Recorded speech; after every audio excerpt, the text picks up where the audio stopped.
dia 33. Começando agora mais um episódio do 33, esse podcast que tem 30 minutos exatos aos sábados e trailers de segunda a sexta. 3 pessoas aqui conversando sobre temas interessantes que com certeza vão fazer você pensar, deixar você com aquela pulguinha atrás da orelha. Então aproveita, já se inscreve aqui no nosso canal, já vai curtindo esse vídeo, compartilhando, já vai fazendo todo aquele pacote do YouTube que para você é de graça, mas para nós é muito importante. Eu sou o Gabriel Carvalho e estou aqui mais uma vez com meu amigo e parceiro Júlio Camacho. Fala, Júlio. Gabriel, prazer de novo estar aqui. Hoje, em particular, a gente vai ter um programa muito especial, um tema muito importante. A nossa convidada, ela é amplamente reconhecida como palestrante, escritora e uma ativista incansável na luta contra o tráfico de pessoas, contra a violência doméstica e o abuso e exploração sexual infantil. A Ana Alves Lázaro, ela é advogada, comunicadora social, profissional de relações públicas e CEO e fundadora da Hope Justice Foundation. Ana, um prazer enorme estar com você. Muito obrigado pela presença, viu? Prazer, Júlio. Prazer, Gabriel, rever você, né, meu querido, que já participamos de algumas jornadas juntos aí. E parabéns pelo podcast. Eu estou muito feliz e agradecida pelo convite e estar aqui participando mais uma vez num podcast onde a gente vai trazer informações bem interessantes aí para a nossa audiência. Ana, eu queria começar assim por você mesmo, né? Assim, a sua jornada assim é inspiradora, mas como que foi esse caminho, né? O que fez você decidir a dedicar sua vida a uma luta tão importante quanto essa que você trava? Eu sou uma pessoa que eu sempre tive um foco no servir, né? Eu sempre gostei, a minha linguagem do amor é o serviço. E como cristã, eu acho que isso é fundamental a gente entender, porque as pessoas se intitulam como cristãs, mas esquecem de servir. Isso se transformou na Hope Justice Foundation, foi uma grande dor que eu vivi, uma grande violência que eu vivi junto com a minha família, onde eu fui vítima de um crime hediondo, eu junto com a minha filha, meu filho, da violência doméstica e do tráfico humano. E aí, depois de um tempo de recuperação do trauma que eu vivi, do trauma que a nossa família viveu, eu cheguei à conclusão de que eu precisava fazer algo para que outras famílias, outras mulheres, outras adolescentes, outras crianças, outras vidas não vivessem o que eu vivi. E como eu tenho uma caminhada, né, na trajetória como advogada, inclusive advogada de família, resolvi pegar toda a minha expertise, todo o meu conhecimento e dedicar a buscar mais conhecimento para ajudar outras vidas a não serem vitimadas por esses crimes hediondos. Isso diz respeito a você, ao Gabriel, à família de vocês. Isso diz respeito a toda uma comunidade de imigrantes, não somente brasileiros, mas de todas as nacionalidades, que pela condição de imigrante já é vulnerável, né? E muita gente entende tráfico humano como aquele ato só de você ser sequestrado na rua e ser levado para vender órgãos, a mulher aliciada por propostas de trabalho e que quando chega lá e é posta na exploração sexual. Não é só isso, o tráfico humano ele é muito mais amplo, muito mais abrangente e toca diariamente nas nossas vidas. E eu precisava levar esse conhecimento que eu tinha adquirido quando eu decidi ajudar, quando eu decidi fazer a diferença para que outras vidas não passassem o que eu passei. Porque eu venho de uma família, graças a Deus, que tem uma condição socioeconômica favorável. Quando aconteceu isso comigo, eu já tinha uma experiência de vida, já não era tão jovem, uma pessoa que já conheceu muito da vida, mas mesmo assim eu caí nessa situação. E isso qualquer um está sujeito. A gente trabalha nesses 4 pilares, que é o primeiro pilar da prevenção, através da educação, com palestras, treinamentos, podcasts como esse, a mídia, trazendo conhecimento, trazendo luz a esses crimes, né, como se prevenir, como combater. A gente trabalha com o segundo pilar, que é o suporte às vítimas, onde a gente tem toda uma rede de apoio de profissionais das mais diversas áreas, advogados, psicólogos, psiquiatras, assistente social, tudo que vai compor uma equipe multidisciplinar especializados em dar suporte e atender vítimas desses crimes hediondos. O terceiro pilar é o pilar dos estudos e das pesquisas para desenvolver propostas de políticas públicas, inclusive projetos de lei. Estamos com um projeto de lei que é para mudar Lei da Violência Doméstica aqui no estado da Flórida, que é uma lei que está ultrapassada, que está completamente fora da realidade do mundo atual. Por quê? Porque ela não prevê ipsilíteres, lá escrito na lei, a violência psicológica e patrimonial, o que é um retrocesso. Então, lá só está prevista a violência física, ou seja, a vítima ela só vai ter qualquer assistência ou qualquer proteção do Estado ou da sociedade se ela sofrer danos físicos. Então, assim, isso é um absurdo. A gente sabe que a violência psicológica e a patrimonial, ela destrói um ser humano tanto quanto ou mais, muitas vezes, do que a violência física. Então, eu preparei essa proposta legislativa, estou amanhã levando para um assessor de um senador para levar isso para debate. Então, esse é o terceiro pilar da Hope and Justice Foundation. E o quarto pilar, o pilar da pressão, da denúncia, do combate, junto com as forças policiais e com as autoridades do judiciário, para denunciar. Então, nós, com os nossos profissionais, estudiosos do direito, advogados brasileiros, advogados americanos, trabalhamos junto com as autoridades para denunciar e realizar a persecução penal para esses criminosos, né, através das denúncias. Então, são esses 4 pilares que a gente fundamenta e desenvolve todo o nosso trabalho na Hope and Justice, para que realmente a gente possa combatê-los de forma eficiente e eficaz. Ô, Ana, eu sei que você já falou diversas vezes contou essa história, já contou sobre esse assunto, mas eu queria emendar até para a minha pergunta, que eu queria que você esclarecesse um pouquinho o que as pessoas entendem sobre violência doméstica. Eu imagino que muitas coisas as pessoas nem percebem que é violência doméstica. E seria legal até para as pessoas que ainda não ouviram a história, você contar um pouco sobre a tua história, o que exatamente aconteceu, que não era uma coisa assim tão clara, para as pessoas entenderem um pouco quão grave pode ser uma violência doméstica, que às vezes a gente nem está notando. Então, o que ocorreu foi o seguinte: com 6 meses de casada, eu descubro que ele fazia parte de uma rede de pedofilia e tráfico humano. E o objetivo dele era me matar e levar minha filha de 14 anos para o tráfico. Ele colocava câmeras escondidas no banheiro da minha filha, no meu banheiro, no nosso quarto, filmava e vendia esses vídeos na Dark Web por $70 mil para pedófilos, voyeurs, traficantes. E até hoje esses vídeos estão na Dark Web, a gente não tem como recuperar isso. E nisso, quando eu descobri, meu mundo desabou. Eu me perguntava, meu Deus, um advogado, inclusive da área criminal, que eu advoguei muitos anos na área criminal, como é que eu não percebi? Porque ele dava os sinais e eu não percebia porque eu interpretava de uma forma errada. Por exemplo, vou dar um exemplo prático que isso acontece muito com as vítimas que eu atendo. Ele não me deixava ficar só. Eu queria ir no shopping, ele, olha, eu vou com você, vamos comprar isso, vamos comprar. Ele largava tudo que ele estava fazendo, ele ia comigo. Queria ir para um show, ele largava tudo e ia comigo. E eu me sentia, porque eu achava que isso era amor, que era cuidado. Na verdade, isso era um controle que ele precisava ter sobre a minha vida. Me manipulava para que eu vendesse as coisas no Brasil, para trazer o dinheiro para cá.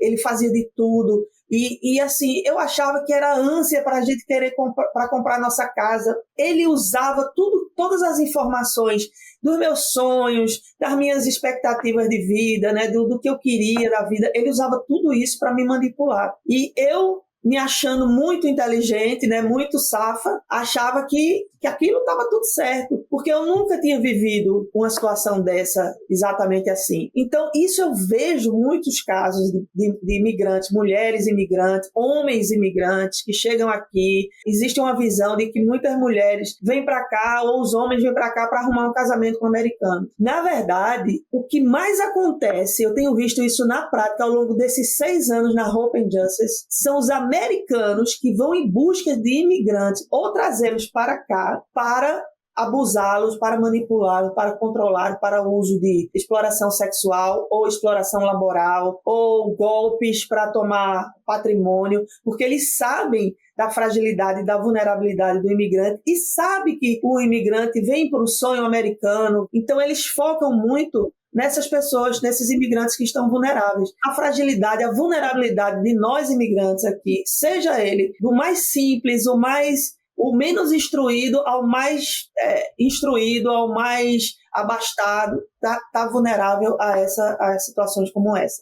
Acha muito apropriado quando você chama de crimes hediondos, de fato, né? São hediondos, são horrorosos, mas a gente nota assim, uma gama de possibilidades muito grande, né? Assim, crimes violentos, por exemplo, quando acontecem na rua, por exemplo, eles são muito facilmente identificáveis. Um crime que acontece na intimidade, na casa, isso é muito mais difícil de aparecer, e somando-se a isso, a ideia de que a própria vítima, ela precisa perceber que ela está sendo vítima, e demora um tempo para isso. Então, eu queria saber um pouco assim de você, como é que foi esse seu processo de percepção, de você entender que tinha acontecido uma coisa errada, e que tipo de alerta as pessoas têm que ter, justamente para elas perceberem o quanto antes esse crime acontecendo, ou até antes mesmo de acontecer. No meu caso, foi algo realmente sobrenatural. Eu vou explicar o porquê do sobrenatural. Eu só descobri porque eu estava andando na sala da minha casa, indo em direção à piscina, e eu ouvi uma voz dizendo para eu voltar e abri uma pasta que estava em cima da mesa. Essa pasta era uma pasta de trabalho dele, que eu via o tempo todo, toda hora. E eu voltei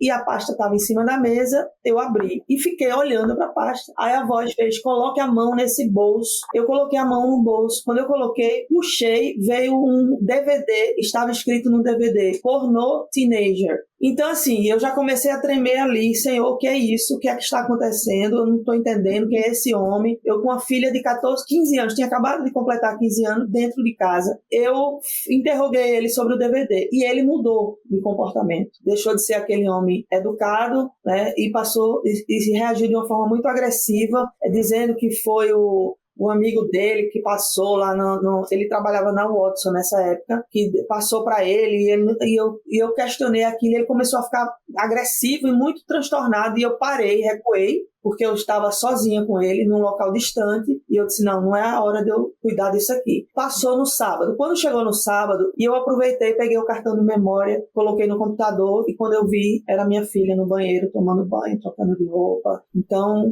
meu mundo desabou. Eu estava assim, desesperada, quem é esse monstro, quem é esse homem, eu fazendo isso com a minha filha, e a voz fazia, não confronte, não, calma. Todo esse tempo, eu vi o cuidado de Deus comigo, me direcionando em todas as ações, me mantendo equilibrada, assim, entre aspas, né? Porque eu estava assim, eu só fazia chorar. Eu falei para ele que tinha descoberto, mas que eu não ia, que ele era um doente, que ele precisava de ajuda e que eu não ia entregá-lo à polícia desde que ele fosse à igreja no domingo e conversasse com o pastor para a gente pedir um psicólogo e ele contasse tudo. Porque naquele momento eu estava entendendo que ele era um pedófilo. Eu precisava, Júlio e Gabriel, de alguém que tivesse credibilidade e ouvisse da boca dele o que ele estava fazendo. Porque quando eu vi o vídeo, eu fui para o home office e eu encontrei um arsenal de câmeras escondidas. Garrafa de água mineral com câmera, rádio relógio com câmera. Meus olhos se abriram assim e eu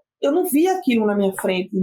Eu entrava naquele office e eu não percebia aquilo. Então eu peguei tudo aquilo, coloquei dentro de uma caixa, chamei o meu filho, contei para ele, pedi para ele tirar aquilo dali. Supostamente, né, eu acreditava que aquilo ia garantir que ele não ia fazer nada contra a gente enquanto a gente estivesse com aquilo. E eu mantendo aquilo e ele tentando me convencer de destruir aquelas provas de tal. E eu falei para ele que eu só ia depois que ele fosse o psicólogo, que a gente ia conversar, e pedi também todas as senhas dos e-mails dele, da Apple dele, pedi tudo e troquei todas as senhas. E comecei a vasculhar tudo. Na segunda-feira, ele procurou o psicólogo e eu tinha dito a ele que eu não queria encontrar mais nenhuma foto de filho meu nenhum dentro dos computadores dele. E na terça-feira eu encontrei. E aí teve uma discussão. Nessa discussão, ele tenta me matar, me estrangular. Se eu pego tudo isso no dia que eu encontrei e levo para a polícia, ele é americano. Eu era um imigrante recém-chegada. Quem era eu na fila do pão, né? Então, quem ia acreditar? Ele podia pegar tudo aquilo ali e dizer que fui eu que plantei para incriminá-lo, me acusar de alguma coisa. Então, literalmente eu digo que foi sobrenatural, porque Deus me sustentou para que eu nem cometesse um crime contra ele, e também conseguisse conduzir tudo isso com muita dor, mas de uma forma consciente. E aí, na hora que ele tentou me estrangular, minha filha chegou na hora e ele parou, e ele fugiu. A partir daí, ele começou com as ameaças. Na terça-feira que ele tentou me estrangular, eu comecei a mexer no computador dele, aí eu vi os links da Dark Web e estava escrito lá, Paraíso das Enteadas, como assistir enteada tirando as calças, como estuprar a enteada. E quando eu clicava naqueles links, eu via coisas assim que são assustadoras, são terríveis. E aí foi que eu entendi que ele não era um pedófilo apenas. Ele, assim, eu não acredito que ele seja um pedófilo, eu acredito que ele é um traficante, entendeu?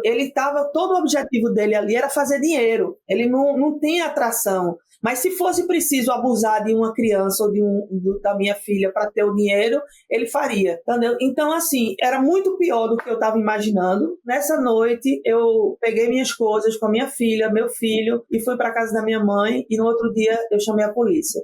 Aí veio o FBI, a DEA, envolveu a polícia local e tal. No final, para resumir, ele se entregou achando que era só uma situação de violência doméstica, mas quando ele se entregou, que achando que ia pagar uma fiança e sairia, ele viu que tinha 29 charges, abuso contra criança, enfim, uma série de coisas. E aí ele ficou preso, depois pagou fiança, e ele foi localizado, foi preso novamente, foi pego com o iPad dele, transmitindo as nossas imagens para vender na Dark Web.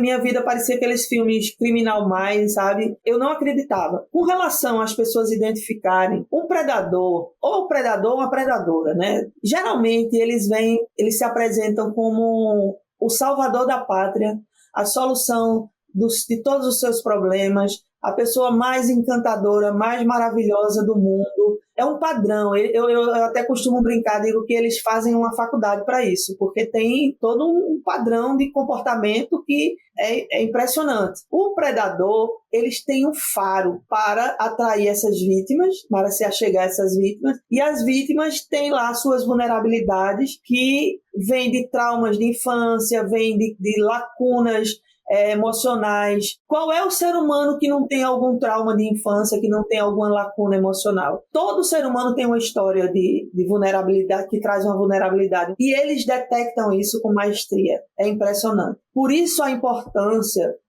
do autoconhecimento, de a gente se conhecer, entender por que a gente se conecta com determinadas pessoas, por que a gente atrai determinadas situações na vida da gente.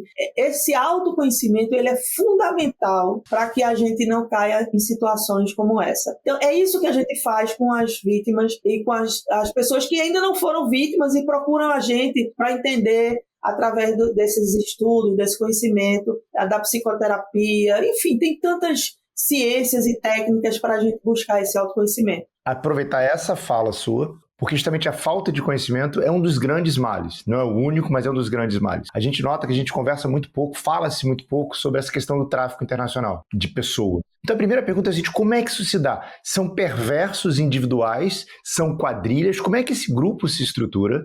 E segundo, como que se opera de fato esse negócio lamentável? Esse é um outro ponto importante. As pessoas entendem tráfico humano como somente crime transnacional, mas ele acontece de forma doméstica. Como? Existem homens ou mulheres também que exploram sexualmente próprios filhos. Tem pai e mãe vendendo os filhos na internet. Eu conheço vários, mas eu vou trazer esse caso que foi um dos que mais me marcou. Um pai e uma mãe fizeram um estúdio de gravação no porão da casa deles e eles vendiam no Craigslist a filha para os pedófilos irem lá abusarem, e eles vendiam os vídeos para a Dark Web. Isso é abuso sexual infantil? É. Exploração sexual infantil? É. Isso é violência doméstica?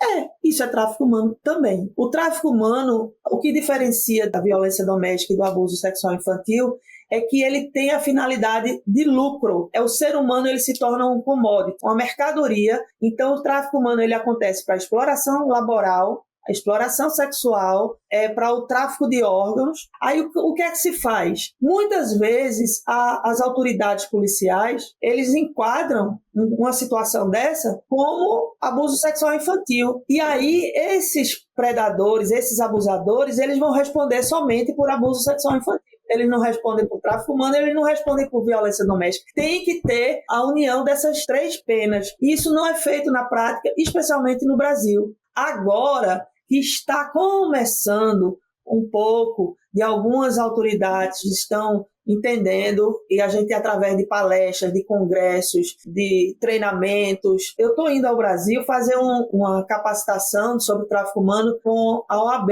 e com o Tribunal de Justiça, porque os juízes, principalmente os juízes trabalhistas, eles estão julgando casos de exploração laboral e não sabem o que é tráfico humano. Se as próprias autoridades que julgam os casos, os processos, que estão lá na ponta, por exemplo, o cara chega, eu tenho caso de mulheres que a polícia aqui, ela está sendo vendida pelo marido, explorada, o marido obrigando ela a ter relações com os amigos e ganhando dinheiro com isso, e o cara está respondendo por violência doméstica, crime afiançável que logo, dependendo do que ele tenha feito, entendeu? Então, às vezes, ele não agride fisicamente, ele não vai lá, ele não bate nela, ele não machuca, e vice-versa, porque acontece, muitas mulheres fazem isso também com os homens e com os filhos. Primeira coisa, assim, muito importante, assim, a coragem que você tem de denunciar essas coisas, de falar direto, abertamente, se expondo. Tem que ter muita coragem mesmo e tem que ser assim. Me parece que, assim, quando você fala dos parques, por exemplo, de Orlando e qualquer aglomeração de crianças, um dos fatores, né, que favorece esse tipo de crime é exatamente a confiança de que aquilo não vai acontecer. Você se sente num local seguro. E em se sentindo num local seguro, você baixa a guarda, você baixa a atenção. Você fala também de escolas, por exemplo, que é um local que você associa educação e não a crimes. Onde mais esse tipo de processo acontece, sobretudo naqueles que a gente desconfia menos. Por exemplo, falando da sua própria história, você citou que você conheceu essa pessoa por intermédio de um pastor. As igrejas, você nota coisa acontecendo nas igrejas também? Demais.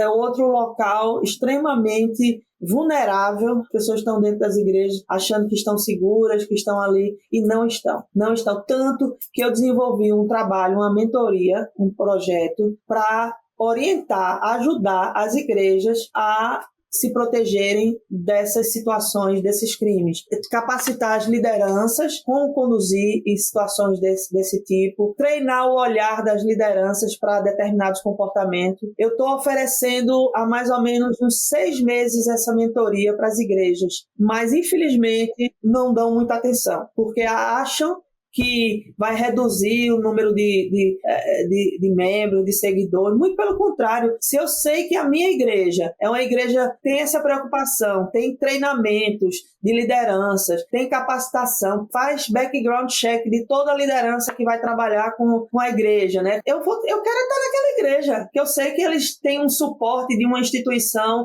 com profissionais que está dando essa mentoria, que está cuidando, e aí os predadores não vão querer estar nessa igreja, porque eles sabem que aquela igreja é uma igreja safe, é uma igreja que tem esse cuidado, mas, infelizmente, não é dada a atenção e a devida abertura para que a gente faça esse trabalho. Por que você vê essa resistência? Porque, assim, em tese, a forma mais eficaz de você vencer um problema é aceitando que ele existe. Qual razão você acha que tem tanta resistência justamente numa coisa que é tão importante e que não interessa a ninguém? Pois eu vejo a resistência como puro medo, entendeu? Puro medo. Do que eu não sei.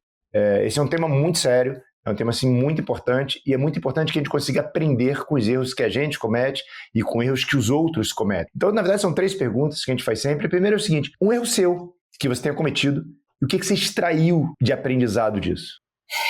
Com relação a isso, o que eu errei foi ter baixado uma guarda, sabe? Eu achava tudo que o comportamento dele que levava a indicar que tinha alguma coisa estranha. A minha vulnerabilidade foi exatamente aí, sabe? Achar sempre que ele me tratava muito bem, sabe? Cuidava de mim. Então, a gente baixa a guarda nas nossas emoções. Quando a gente é mais emoção do que razão, a gente tende a se machucar. E é um erro que você vê as pessoas cometendo? Exatamente, é esse erro. É mais emoção. Nem tudo que reluz é ouro. Então, você tem que desconfiar sempre. Principalmente nós, imigrantes, que a gente não conhece a cultura, não conhece o comportamento. A gente baixa a guarda, a gente deixa a emoção acima da razão e da ponderação. E tudo isso é um aprendizado, né? Preste atenção, eu vejo pessoas chegam assim deslumbradas com certas coisas. E às vezes eu até fico com um pouco de pena, sabe? De dó, de tirar aquele encanto assim da pessoa, dizer, olha, vem cá, tudo bem, é importante, a gente, mas preste atenção nisso aqui, aí vou dando, mostrando, a pessoa vai acordando. E uma frase que eu gosto de utilizar muito, né, do Edmund Burke, parafraseando ele, é que fala assim, para que o mal triunfe, basta que os bons não façam nada. E por fim, a terceira pergunta é: que tipo de erro você gostaria que a humanidade não mais cometesse? Justamente essa indiferença, essa frieza com a dor do outro, sabe?